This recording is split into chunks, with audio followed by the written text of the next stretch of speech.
Halo semuanya, selamat datang di channel YouTube Ramlan Adiwijaya. Pernah kepikiran nggak sih kalau kita ngomongin Belanda, pasti yang langsung kebayang itu kincir angin kan? Nah, pertanyaannya, bisa nggak ya teknologi super ikonik ini jadi solusi buat masalah banjir di Jakarta yang kayaknya nggak kelar-kelar? Yuk, kita bedah bareng-bareng. Oke, langsung aja ke pertanyaan utamanya nih. Apa iya teknologi dari abad ke-15 benar-benar bisa kepake buat nyelesain krisis supermodern di abad ke-21? Apalagi di kota segede Jakarta? Jawabannya mungkin bakal bikin kalian kaget. Biar ngerti jawabannya, kita harus kenalan dulu sama dua pemain utamanya. Di satu sisi ada Belanda, yang udah jago banget ngurusin air. Di sisi lain, ya ada Jakarta, kota kita yang kayaknya tiap tahun jadi langganan banjir. Nah, lihat deh perbandingannya. Kontras banget kan? Yang satu itu negara yang berabad-abad sukses ngelawan laut. Satunya lagi, kota metropolitan modern yang malah pelan-pelan tenggelam sama air. Jadi, fungsi asli kincir angin Belanda itu sebetulnya simpel. Dia itu kayak pompa air raksasa. Tugasnya ya nyedot air dari daratan yang letaknya rendah, yang mereka sebut polder, biar tanahnya tetap kering dan bisa dihuni atau jadi lahan pertanian. Keren ya? Tapi, ini nih yang menarik. Bahkan Belanda sendiri sekarang udah nggak ngandelin kincir angin klasik lagi buat pertahanan banjir nasional mereka. Udah jauh banget bedanya. Mereka sekarang pakainya sistem super canggih, terintegrasi, semuanya modern. Oke, sekarang kita masuk ke bagian perbandingan tantangannya. Karena kan sebelum nemuin solusi, kita harus paham dulu masalahnya. Dan jujur aja, masalah yang dihadapi Jakarta ini unik banget. Coba lihat tabel ini, kelihatan jelas banget kan bedanya?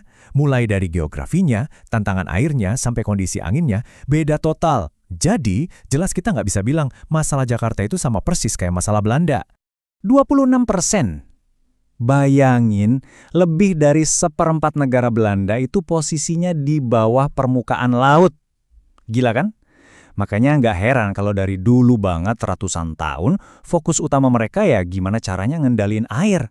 Nah, kalau Belanda dulu musuhnya lebih jelas ya, laut itu. Jakarta ini beda. Masalahnya itu kayak dikeroyok dari 3 arah sekaligus. Permukaan laut naik, tanahnya sendiri amblas, sistem drainasenya juga udah nggak sanggup nampung air. Lengkap deh. Oke, dengan semua perbedaan tadi, sekarang kita lihat kenyataannya. Kenapa sih kincir angin klasik itu, kalau dilihat dari sisi sains dan teknik, kemungkinan besar bakal gagal total di Jakarta? Ini poin kuncinya. Masalah yang rumit dan berlapis-lapis kayak di Jakarta itu nggak bisa diselesaikan cuma dengan satu solusi tunggal.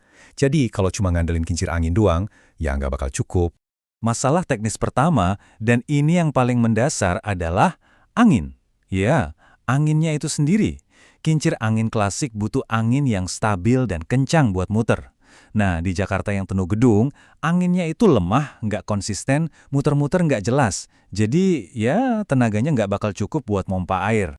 Terus, masalah kedua, tata ruang kota. Jakarta itu kan padat banget.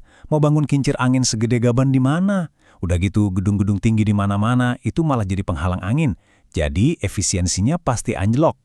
Nah, lihat grafiknya. Ini nunjukin perbedaan kapasitas pompanya. Jomplang banget kan? Sederhananya gini, pompa listrik modern itu tenaganya jauh lebih besar.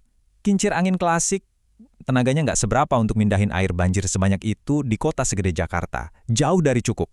Jadi kalau kincir angin klasik bukan jawabannya, terus gimana dong? Nah, ini dia intinya. Yang perlu kita tiru dari Belanda, itu bukan teknologinya yang kuno, tapi filosofinya, cara berpikirnya. Intinya tuh begini, solusinya bukan cuma satu alat. Nggak ada yang namanya peluru perak atau solusi ajaib. Solusinya adalah sebuah sistem yang saling terhubung yang semuanya didukung teknologi modern. Kuncinya itu sistem, bukan satu alat doang.